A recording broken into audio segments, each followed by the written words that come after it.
Previously on Quest Friends Forever. Standing on the bar is the fourth member of this crew, who is a female half-elf. She also begins to change. Now there is a fly that seems to be buzzing out of the exit. You, Stephanie, are preordained to be the next protector, the great warrior who leads and defends the druids until their dying days. They want to see you at the council. And then an old elven man seated in the direct center of this row addresses you. You recognize him as Edgeric, the official from your community of Absalom. Without the protector, we will fall into mayhem and chaos. You know this. I don't understand what my role is supposed to be. Like, look around. Everything is fine. If you walk out of this tree, you will never be welcome again in Absalom. You want to know about your Petrichor Forest. A few years back, there was talks of an attempted hostile takeover of the council, I believe you would call it. And you are looking down at a necklace of a twisted, petrified tree root and a tiny but noticeable spot of blood on it. Oh, if I see Barrymore, shit is going to go down. There is a fly buzzing around your face. It becomes a fully grown, half-elf woman. With her right hand, she presses the tip of a dagger against your throat. Whoa. You recognize her as Barrymore.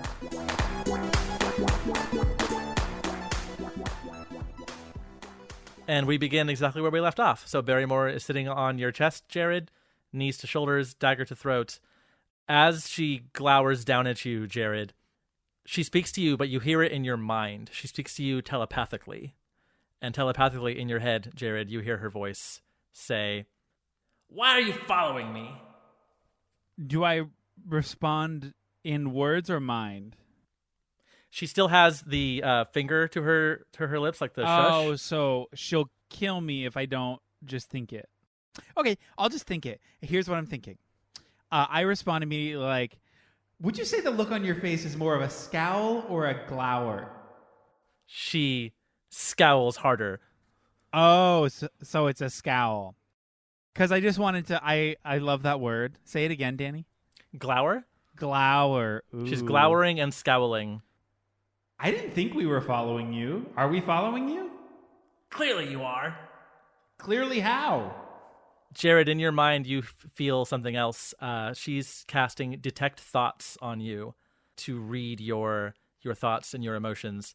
So upon casting this spell, she initially learns the surface thoughts of Jared. What is on your mind at this exact moment? What does she find in your mind right now? She finds fear. Low-level fear, nothing crazy. I'm definitely not thinking I'm going to be killed. I think she's bluffing. So that's probably on the brain. Probably got a little bit of that on the brain.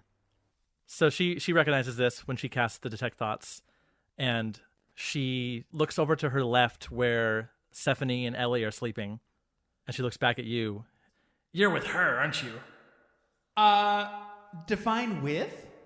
Traveling with, working with. You, come on. Well, we're on a trip together. Exactly. A trip. See, that's what I mean. You're coming after me, aren't you? Who put you up to this? To be fair, we forgot you existed, so I wouldn't sit too high on that little high horse, queen.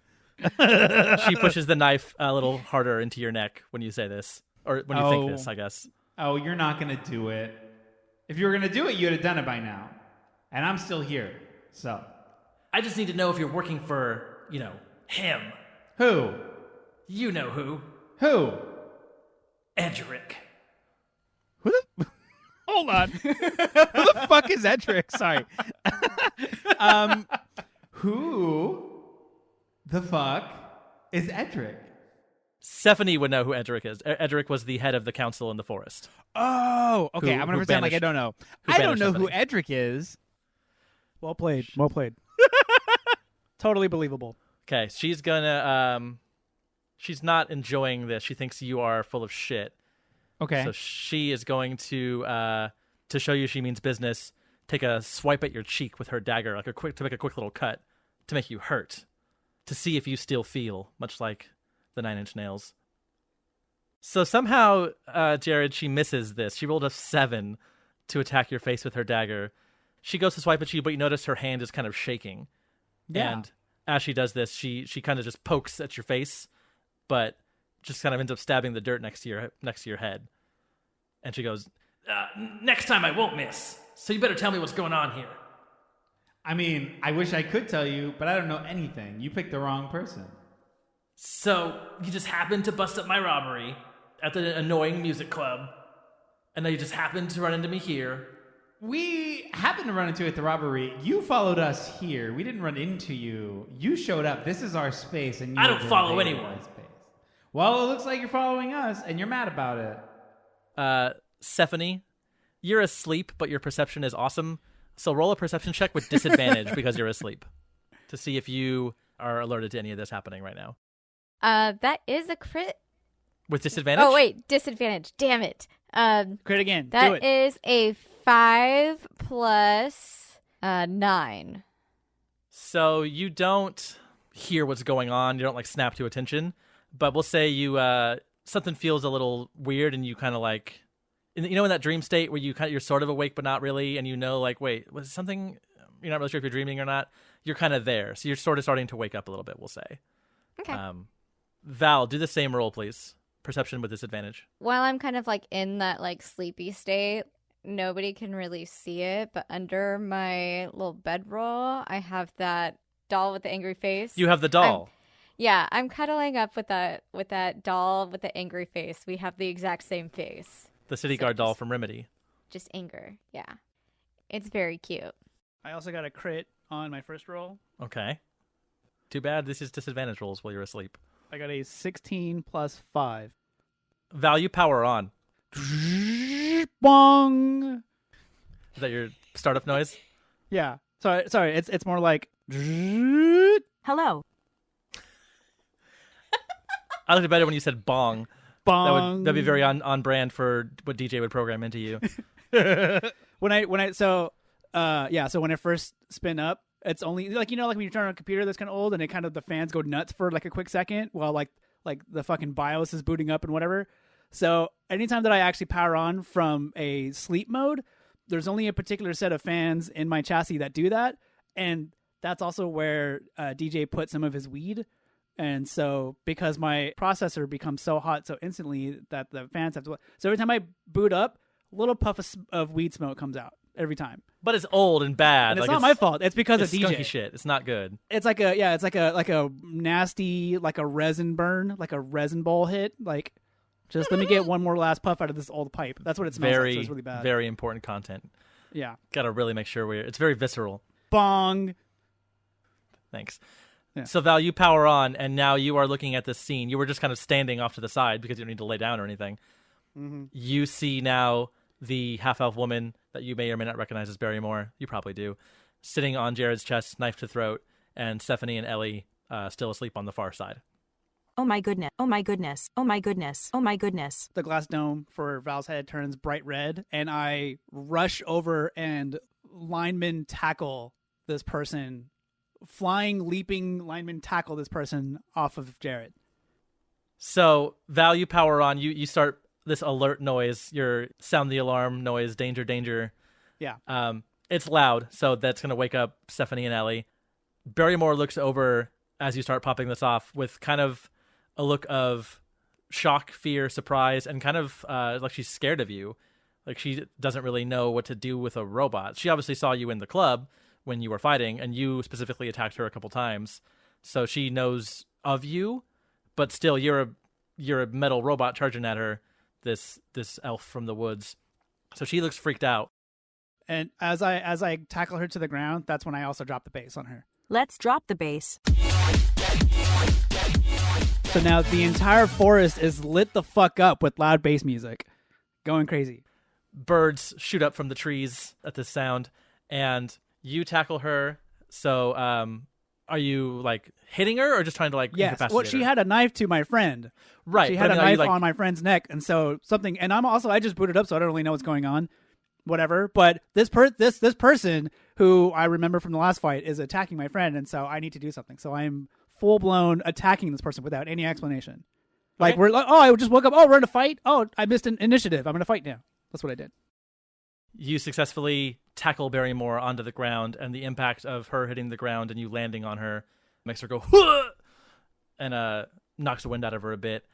Stephanie, what's going on your side of the woods? literally in the woods. Get it? So I wake up because of, oh my goodness. Then there's like a base, and I, with the doll in my hand, because I'm freaked out, so like my secret is out.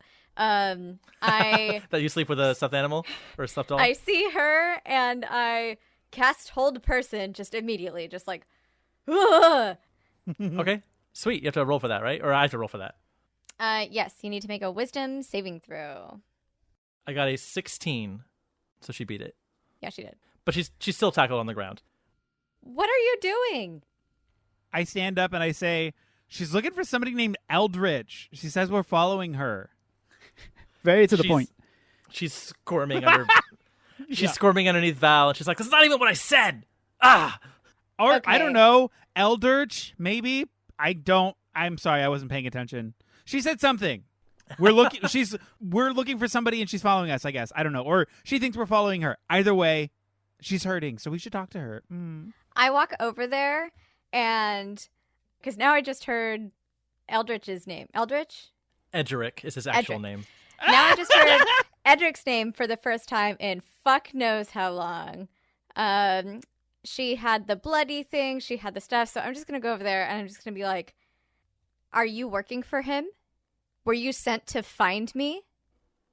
As you walk over to the incapacitated Barrymore, you see instant recognition in her eyes. She knows exactly who you are, Stephanie. And when you accuse her of working with Edric, you see her kind of like snarl her face, and she's like, I would never work for Edric. You're the one. Did he get you to come back? Did he convince you to come back to get me? No. Excuse me. And I hold up the necklace that has the blood on it, and I say, you had this. What the fuck did you do over in Rosewater? Like, Edric this has his stank all over it, and it was on you. So what the fuck are you doing? Her eyes go really big when she sees the necklace that you're holding up.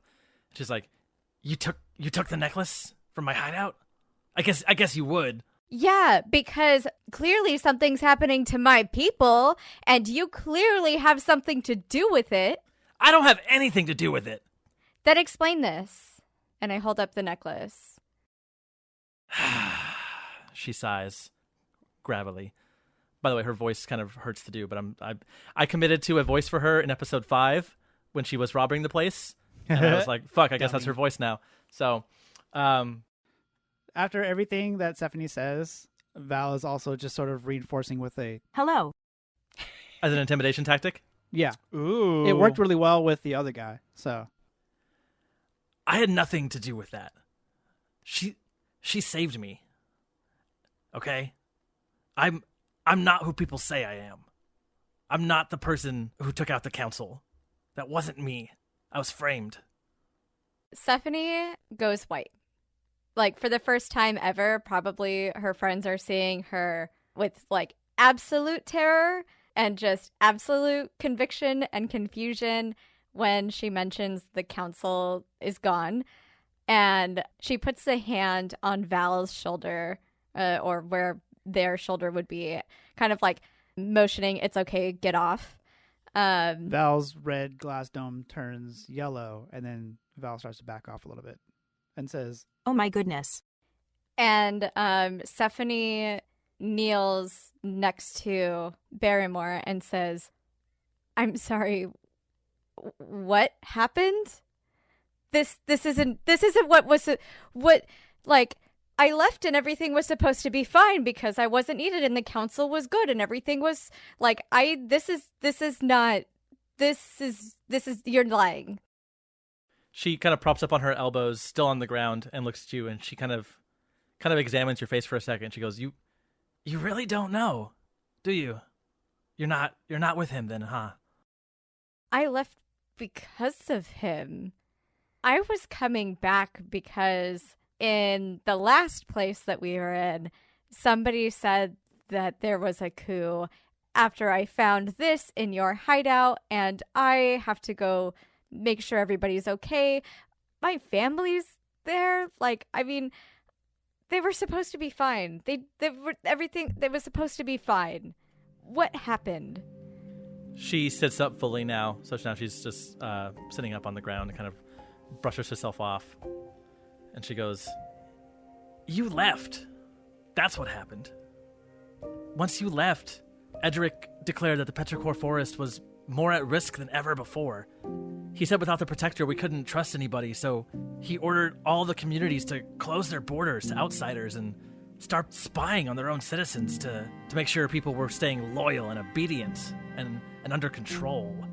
He used to say, 'Watchful eyes detect schemes and lies.' That was his slogan. He would tell people, 'Watchful eyes detect schemes and lies.' Ugh!" And she spits on the ground next to her in disgust. "Everyone was so scared. We didn't have a protector. It was the first time ever there was no protector in the forest. So everyone just kind of went along with it out of fear. It was a total... Everyone just didn't know what to do, and if one person broke their routine in like any way, people would just start asking questions. People would get suspicious of each other. I saw friends turn on each other. I saw families disown their own children out of just suspicion and paranoia."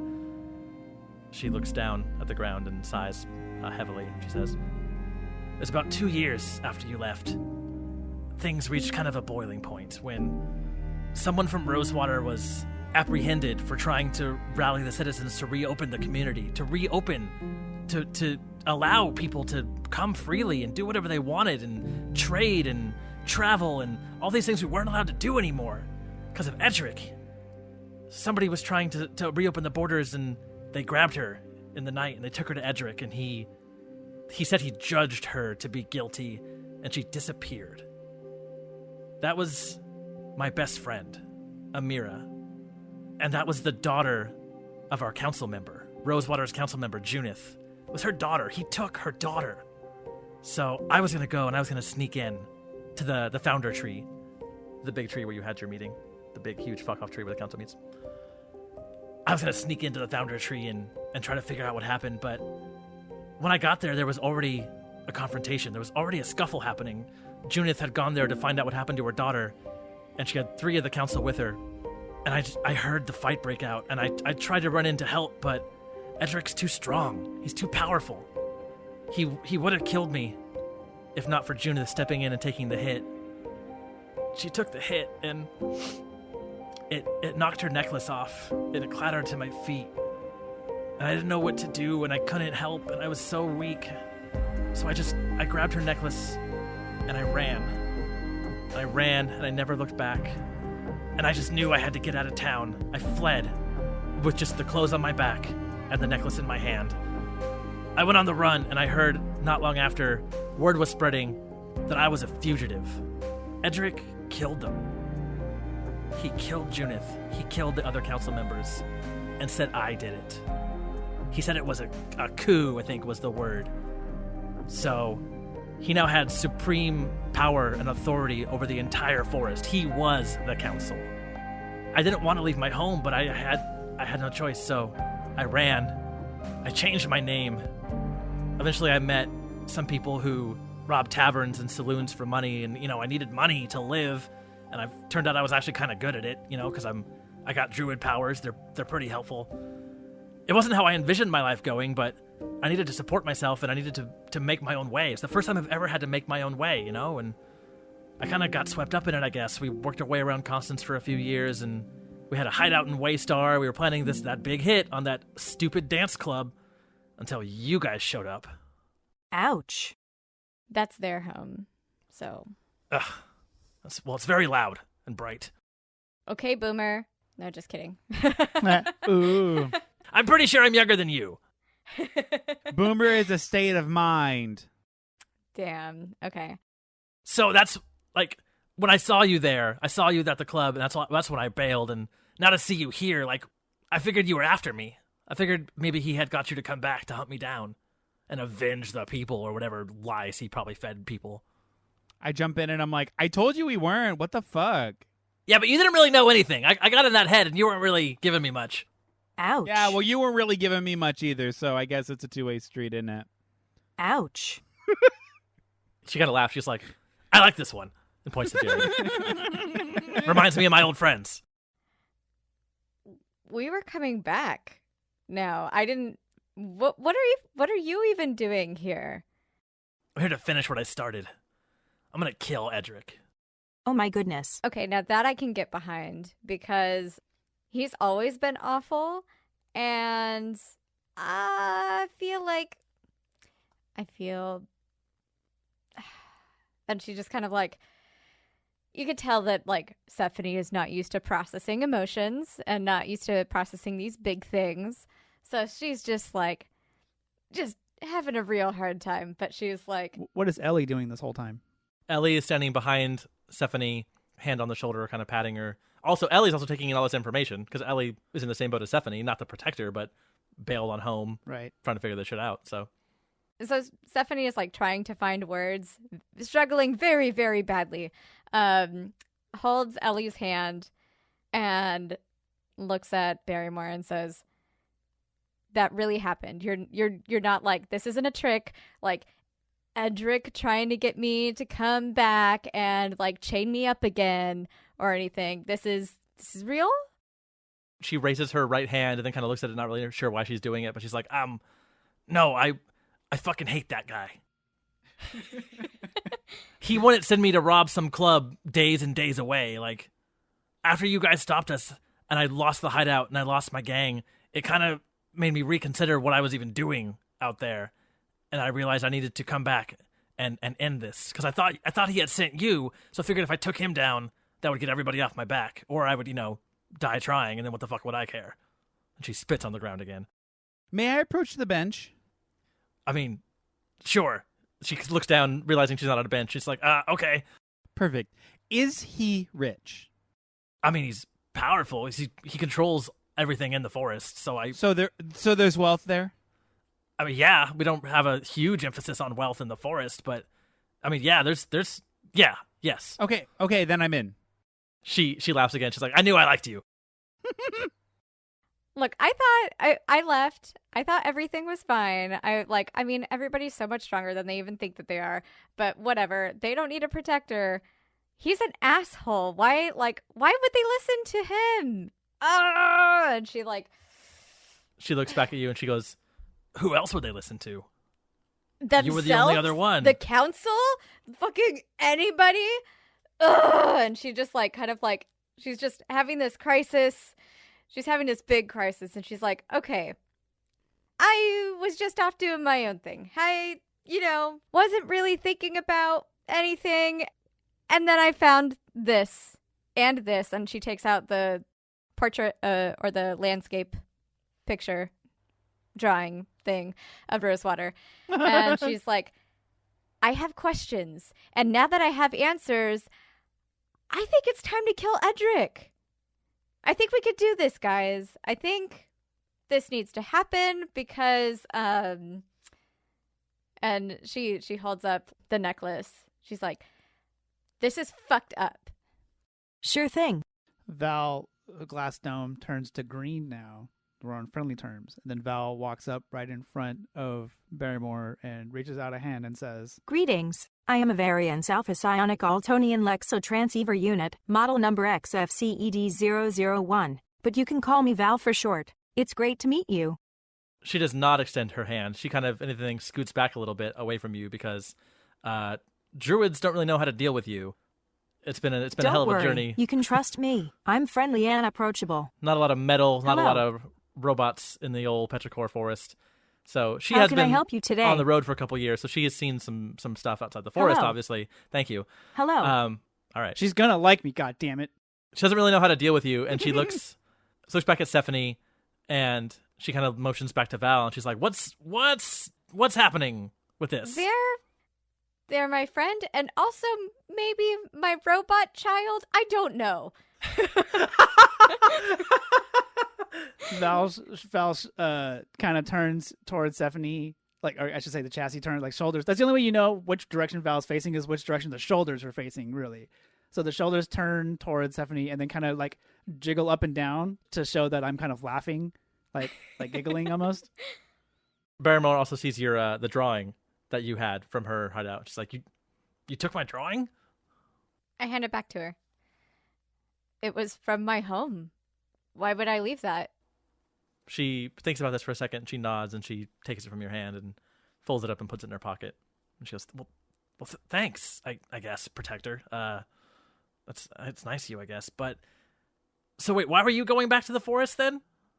Because this scared me.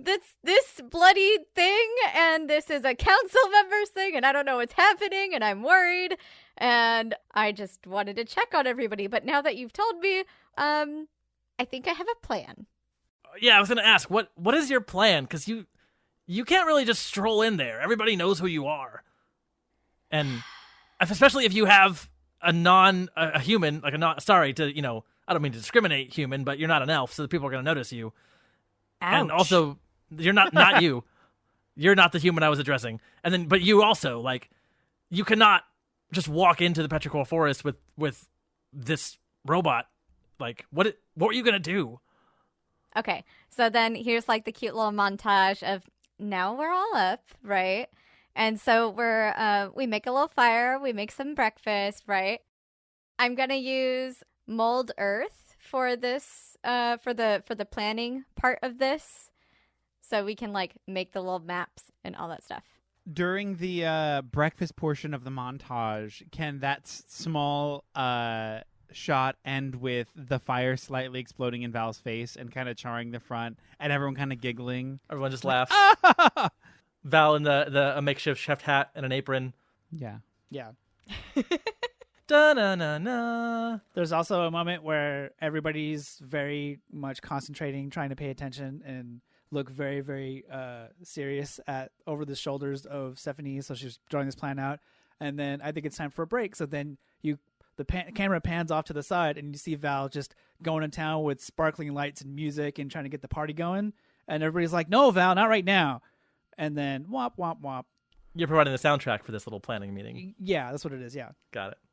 Okay, cool. So I think that this would be good to do maybe out of character, so we don't have to maybe act all of this, so we can kind of talk about what we think. Okay. So what is your plan? Stephanie is thinking, because clearly she cannot go anywhere and not be recognized. And she's probably, if anybody could get Val in, she's probably that person. So I'm thinking we split the party.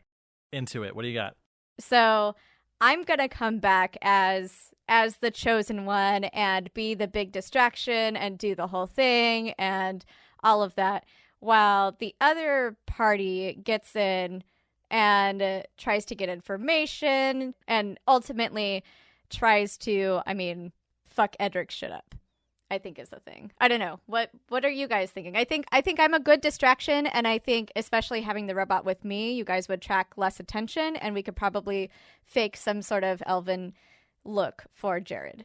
I will point out, yes, elven look for me for sure, but I do also have like insane cunning and sway and can imitate voices. So if anybody needs to hide behind me, I could sort of lead in and convince whoever I'm near probably that we should be there. I have in my inventory a woman's bonnet. Oh, perfect. Do you want to be my kid? Yeah. You can be my child. Your metal child? Yeah, my metal child. Put me in a cart or something. I think, the a big part of like the druid area that I'm from is they hate outsiders, and they so anybody that's non-elf, any sort of metal is like kind of forbidden. So like Val is going to be like a big no-no. So that's why I was like, if I have Val with me, then because I'm the protector person, that would draw less attention on your group. So you guys would be able to seemingly get through a little bit less detectable.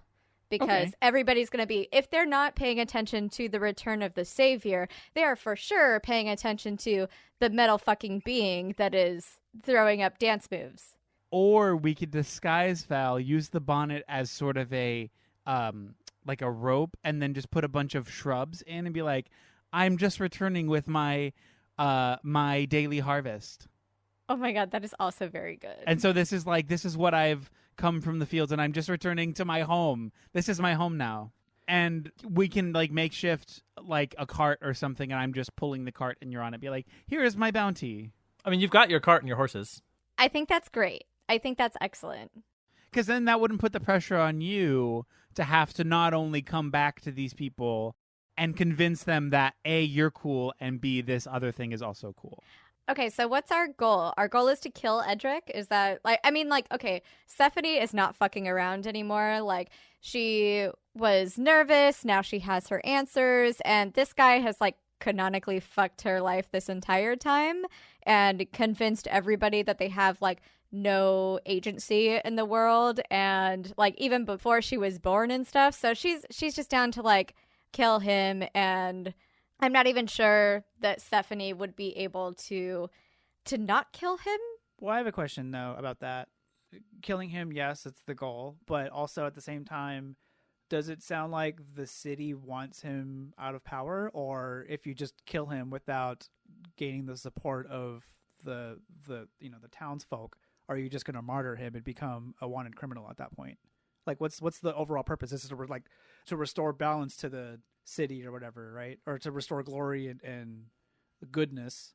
So if you're gonna assassinate the leader of this now town, do the people want it?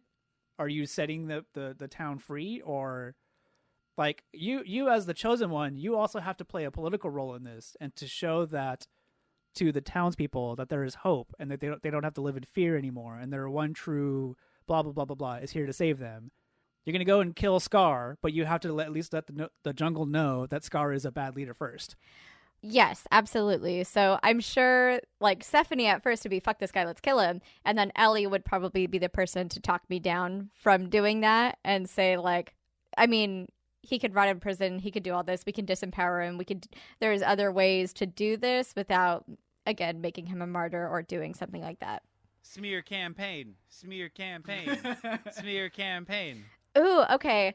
So that's Jared's. Okay, in this operation, Jared's whole thing is to start the smear campaign. You're going to sneak in and out of groups of people and start whispering rumors about this bad leader.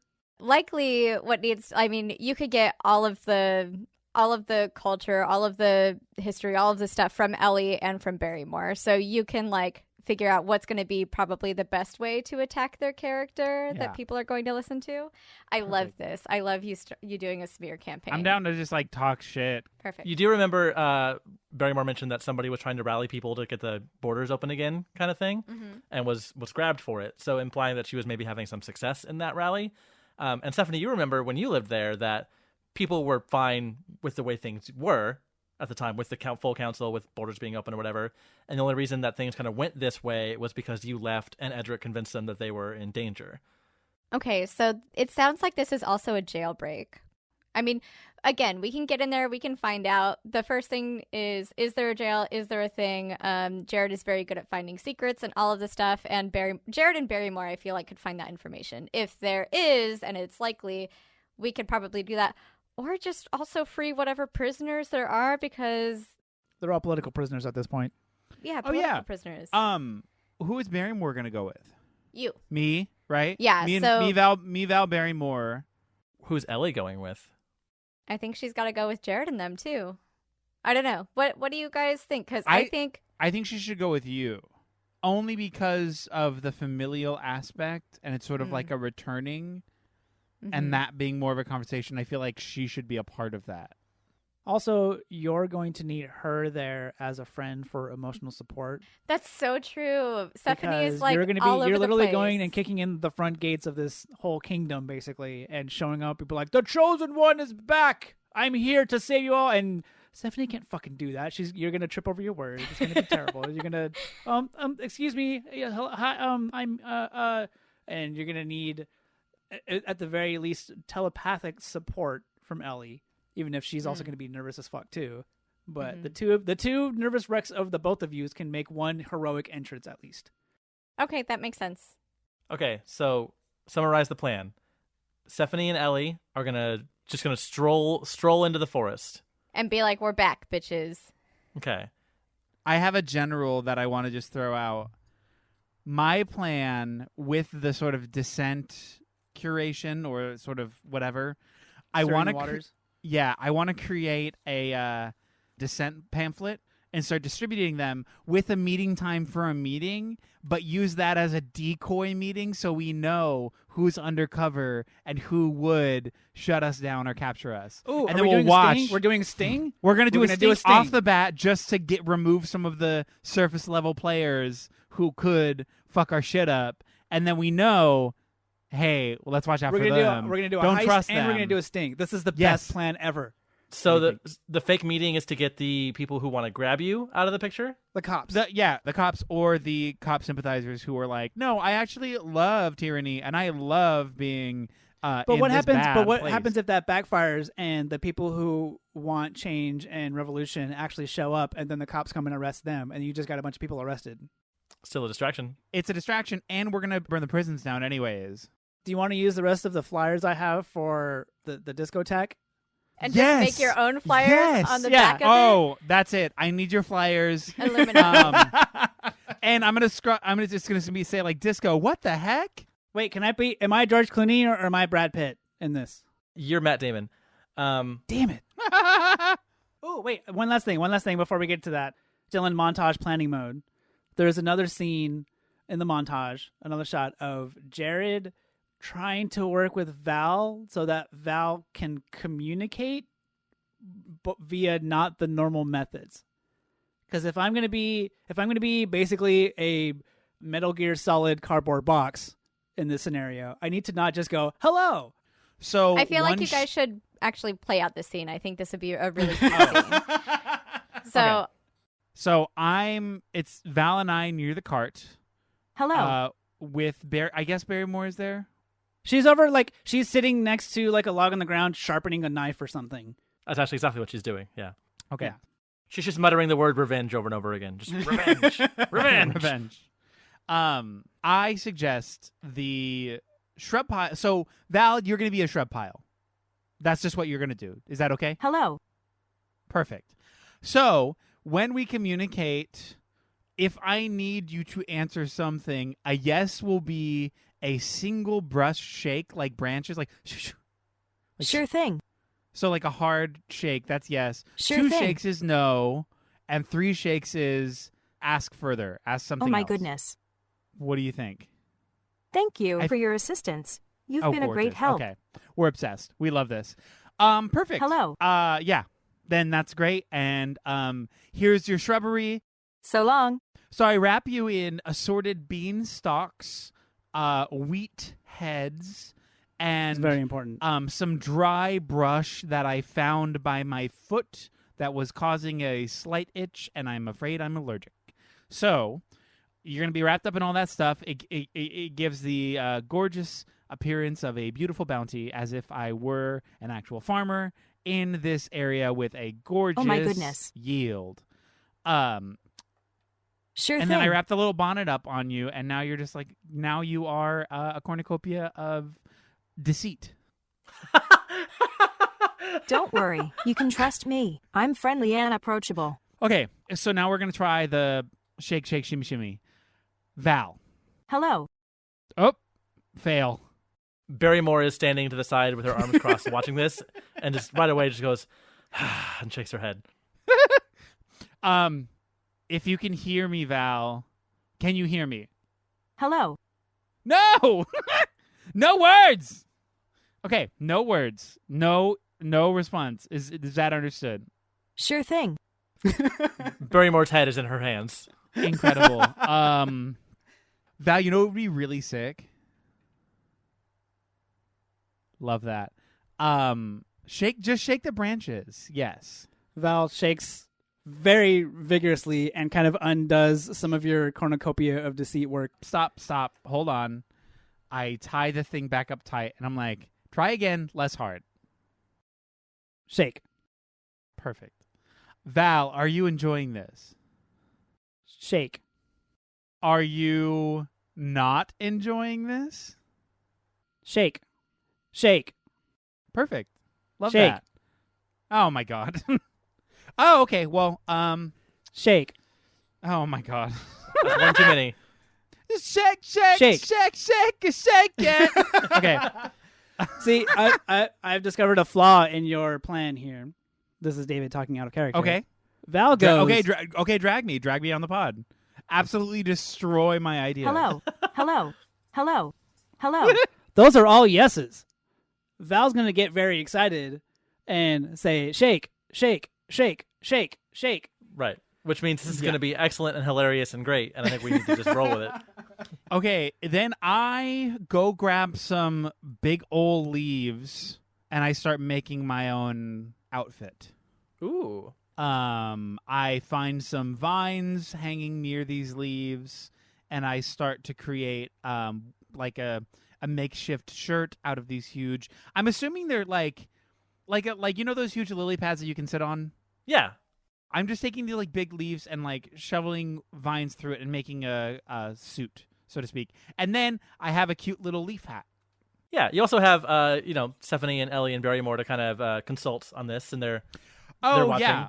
We have one of those classic fashion montages where you come out in the first outfit and they all shake their heads no. Yes. Come out in the second outfit they go eh, and the third one with the leaf hat and the lily pad they all standing ovation.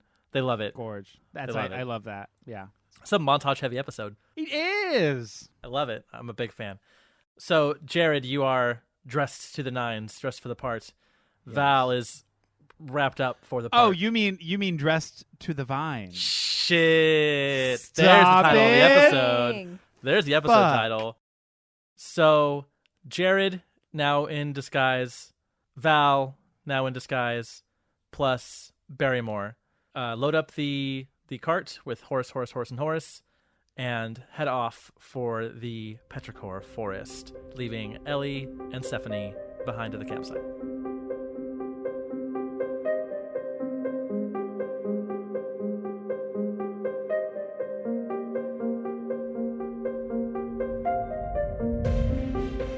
Hey there. Come to this podcast often?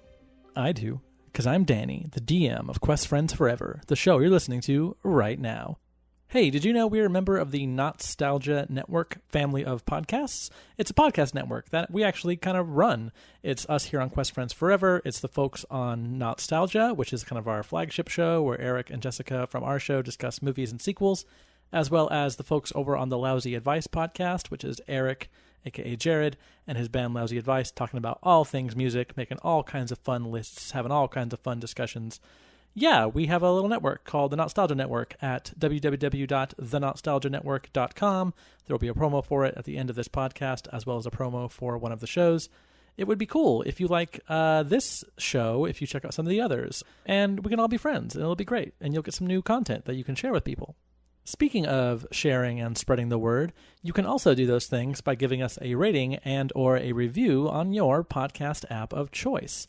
Those ratings and reviews really help us get in front of more people, pop up in more searches and things like that. And they do, in fact, work because every month we have been alive as a podcast, we've gotten more downloads than the previous month. From January to July, we've grown every month, and that is thanks to folks like you and folks around the world, I guess, giving us ratings and reviews and spreading the word and just being nice, cool, helpful people. So if you have not done so yet, please, it would be very, very nice of you to do that now, and it would be just so helpful. And we will give you all kinds of virtual hugs. You can also follow us on social media. We are on Instagram at Quest Friends Forever, all one word. We are on Twitter. We are on YouTube. The other people on this podcast say will soon be on TikTok, which I don't know how that one works, but they do, so I trust them. That'll be coming soon. And yeah, we'll be posting some stuff there, new episode announcements and any kind of other announcements we make, guest stars and things like that, which will be happening later this year. So give us a follow on one of those and, keep in touch with us.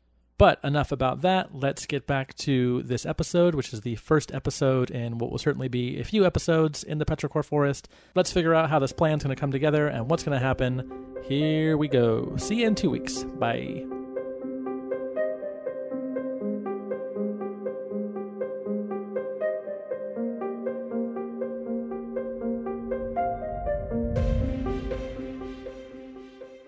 A few hours later, the carts with disguised Val, disguised Jared, and Barrymore would also need a disguise because she's the most wanted criminal in Petrichor Forest history. Yeah, I could whip up the same thing that I'm wearing and say that we're twins. Ooh, okay. She's also a little bit just go for it type stuff. So she is going to, on the way over with her dagger, cut off a bunch of her own hair, just start chopping her hair off because she's got long hair. So she has like short hair now, almost like yours, Jared. She's just cutting just randomly with her dagger as she goes. So then you whip her up something to make her look like you also? Yeah. Well, just as far as like the look is concerned, and I've actually changed my mind. I don't want her to be my twin. I want her to be my like partner, and I want that to be like this is my life partner. And if that's a problem for you, then you need to get out of our face. That's going to be the vibe for the two of us. Cool. So with Barrymore's disguise looking a little bit better, you roll up to the outskirts of the Petrichor Forest. The first community you come across is Azalea, and there are a pair of guards guarding this path that enters into Azalea, and they hold up a hand as they see a cart approach because obviously, travel is very limited here. And they wait for you to come to a stop, and they step up to the side, Jared, where you're driving, and They say, "State your business." My business is that me and my partner, I stop, I gauge the situation. They're just staring at you. Me and my partner have just arrived back from a day of bounty at our off-location farm, and we're heading home. The guards turn to each other. Off-location farm? Off-location? And they look a little suspicious. It's how we yield the most gorgeous product year-round. It must be off of, away from the hustle and bustle of the big city. What do you farm? Oh, rutabaga, sprouts. Some occasions we harvest very rare forms of green beans and edamame. Oh, I do like edamame. A very quiet shake from the back of the cart. It's very quiet because they don't notice. So one of them's kind of walking, circling the cart, and they see the bundle of crops that is Val. This your haul? That is it for today, at least. Not bad. A solid haul. A decent day. I would say the same. All right, well... slightly louder but still quiet shake. Did you hear something, Fraser? No, I didn't hear nothing. All right, just give us the password and go on in. You know the password, right? You live here. You said you lived here? We do live here, but this password business is new to me. Barrymore kind of jumps in. Oh, yeah, he just don't mind him. Just give us are we allowed a hint? Is a hint allowed? And they glare at you and they say, "What do watchful eyes detect?" What? Hold on. What do watchful eyes detect? Schemes and lies, she says over and over again randomly. Ah, yes. And they step aside to let you pass. And I'm sorry, what was your name? My name? Yes, the person I'm talking to. Me, Fraser, the person I'm talking to. Astro Farmer Man is my name. They look at each other and kind of roll their eyes. Some kind of nickname with you two? Largely, yeah. Our personal business we like to keep personal, but for public reasons, Astro Farmer Man is how I present myself in a public setting. Yes. Jared, you sell this. You sell this so well with all your Does he have to stats. do some kind of like role for that though? No, he got it. He's an actor now. This is natural talent, I guess. He had a whole session with Talent Lighthouse, the greatest actor That's very that Constance has ever known. It's like cheating at this point. It's really not even fair to the guards. I love it. These guards are also lie. These guards are also dumb as hell. Yeah. Fraser goes, "Well, let him in, Niles." And Fraser and Niles step aside, and the cart is allowed to pass. Tossed salad and scrambled eggs starts playing as we enter this small town. It's hard to make up names on the spot. Just as we're past the gate and like just far enough away for these two dumb guards to do anything about it, a big loud shake. Some active rutabagas you got there. Have a good day. Okay, and you roll the cart into the kind of town square of this first community in the forest. I think there's 11 communities in this forest, so you're in the first one, Azalea. You kind of roll into the town square. You see elves and half-elves of different ages strolling the streets. They're not streets, they're like paths, because everything is woodsy here. People carrying crops to and from places. There's little huts along all the streets. There are even, we mentioned, I think last time, there's like sort of vine elevators that take people up in like platforms that take people up to like the upper levels of the trees where some people have houses and homes.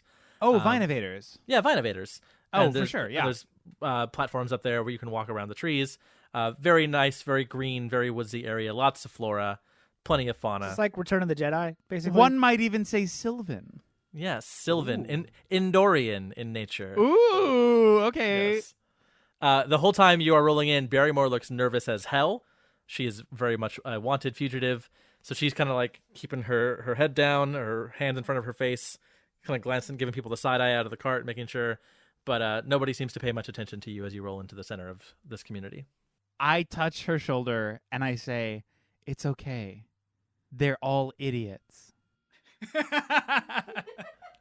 She's surprised by this, and she kind of giggles a little, and she goes, "Hey, I mean, you know, I'm from here, so maybe take it easy." I touch her shoulder again and I say, "No." All right. Powerful. Bold. So you're in town square, Jared. What are you gonna whip up for us, Jared? Is there a place to like park the cart? Sure. There's always cart parking in these kind of communities. Did we figure out during our plan of what Horus, and Horus are going to be doing? You did, and it's a great plan. It'll be perfectly safe and not even worth mentioning. I love that. Okay, so we go ahead and park Horus, and Horus, The Horse Core. the horse core, as they continue to be, at wherever the parking is. It's great. They're safe. Love that. So now comes the portion of the story where we have to figure out how to get Val, heavy-ass box robot, off of the cart without being suspicious.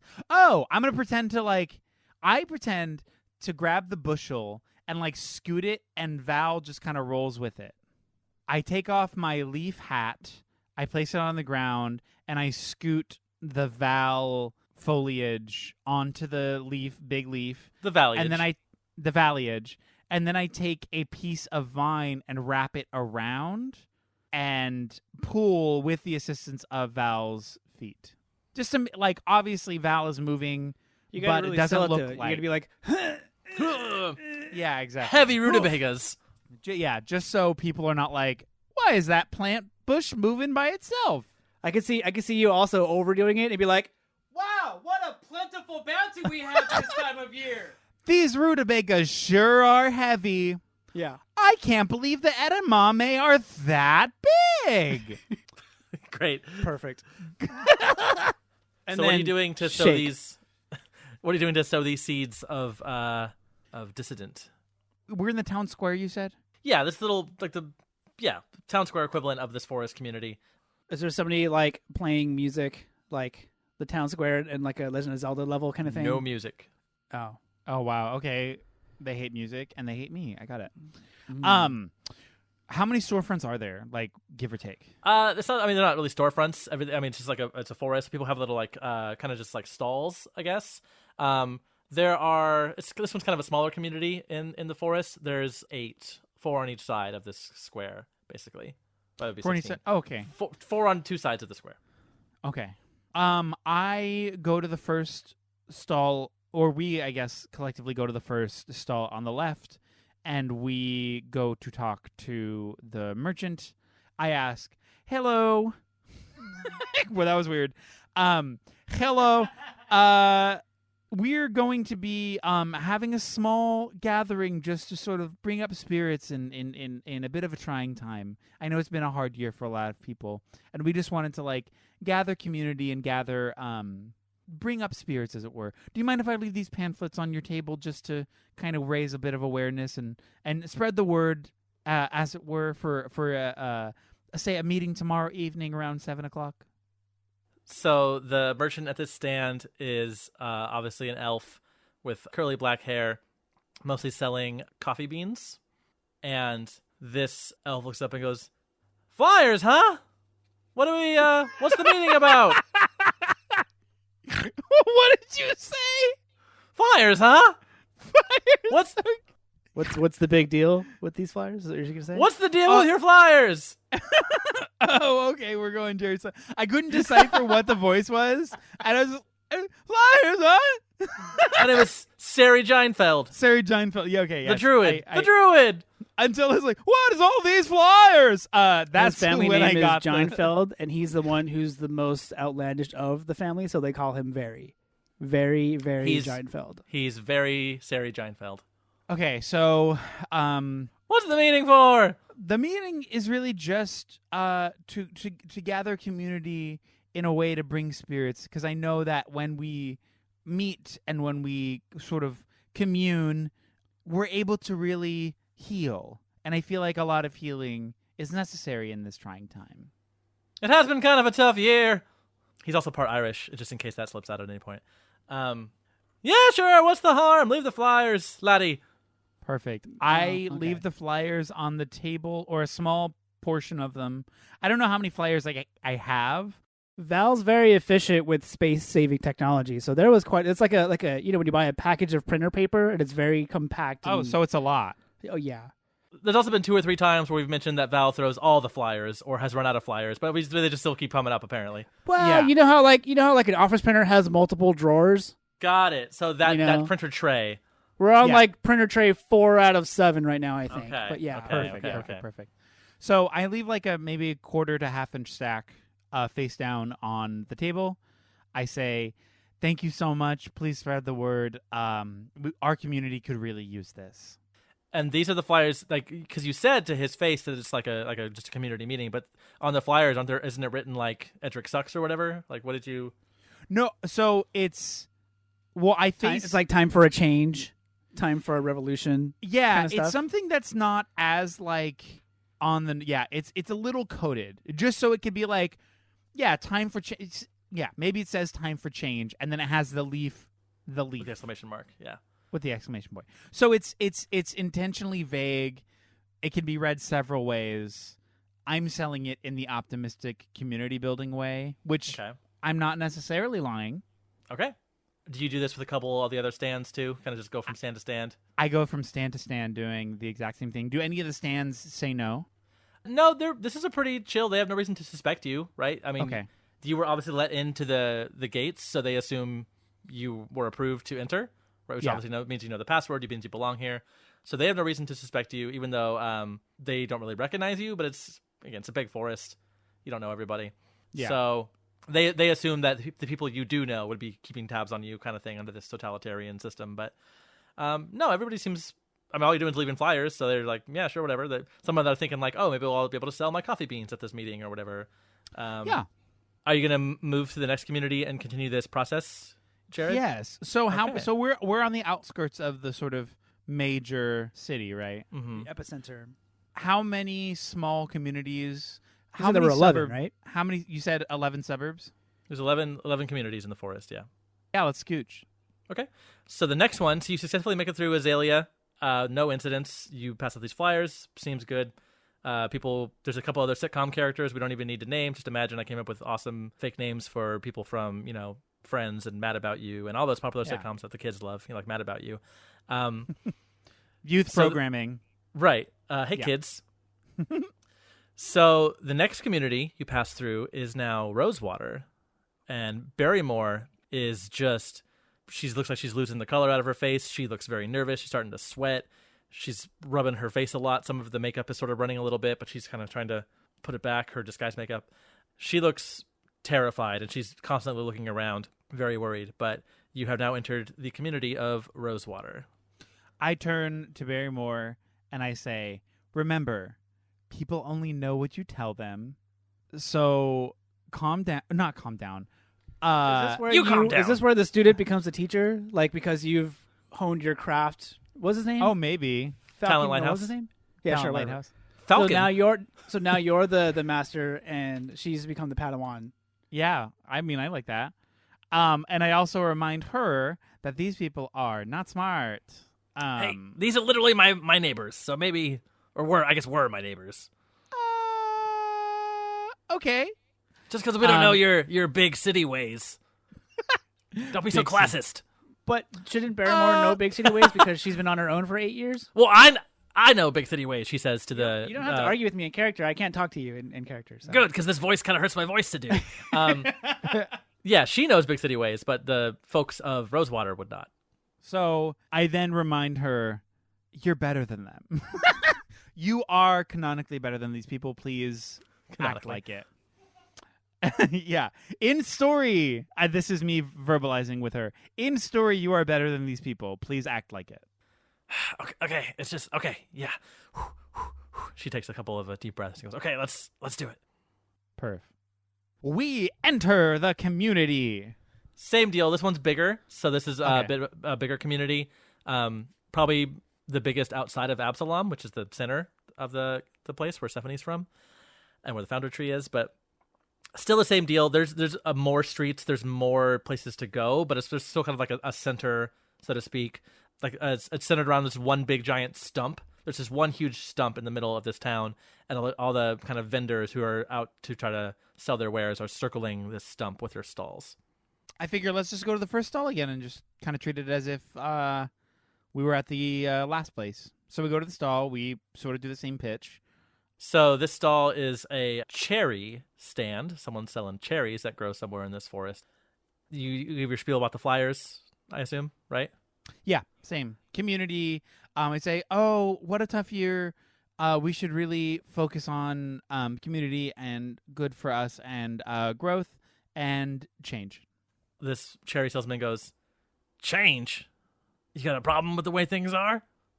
Not a problem with the way things currently are, but as a whole, wouldn't you agree that it's been kind of a tough year? I've had a great year. Do you got a problem with the way we do things around here? Not with the way you do things, but I do think that things can be better for everyone. He seems to. This is an older elf. He puts his hand to his face like he's thinking. This is Clint Eastwood. This is East Clintwood, Yeah. and goes, "What's your name?" My name is Astro Farmer Man. What is yours? East Clintwood. East Clintwood. Well, East, I'm going to level with you. It seems like you're kind of a cut above the rest here. You seem to kind of know what's going on in a more realized way than a lot of the folks we've talked to so far. I've been around the block. Yeah, and it shows, and I can see that, and I respect that. But because you're such an outlier in such a great way, some folks who aren't, say, as experienced as you have had a bit rougher, bit harsher years here, at least this past one. And so what we're really doing is organizing for their sake. And we can actually really use people like you to lead and help guide these other folks. Would you be willing to do that? He takes a look at the flyer that says "Time for Change," and he has to hold it kind of far away because he's old and he's kind of eyeballing it. And he does a whistle that I can't do with my actual Dungeon Master mouth. Oh, Like no, a- are we caught? Fuck. like a- Insert sound effect here. kind of Yeah. thing, and just looks you right in the eye and goes, "I think you ought to have a talk with some people." Oh. And he kind of steps back because you turn around, Jared, and there are a pair of guards approaching you and your stack of rutabagas. And the other thing you notice when you turn around is that you are by yourself because Barrymore is nowhere in sight. Oh, no. Shake, shake. Hard cut.